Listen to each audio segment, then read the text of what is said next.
Alright, so here we go. Made this bucket. You set it beside your fire. I've got it on here to get it heated up. Usually if you're out camping, you set it by your fire, it'll get warm. So what you do to get hot water, when you pour water in the top, hot water comes out just like that.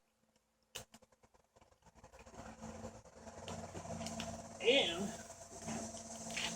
the cold water is going in the bottom, all the warm water. So you got all the time got 5 gallons of hot water.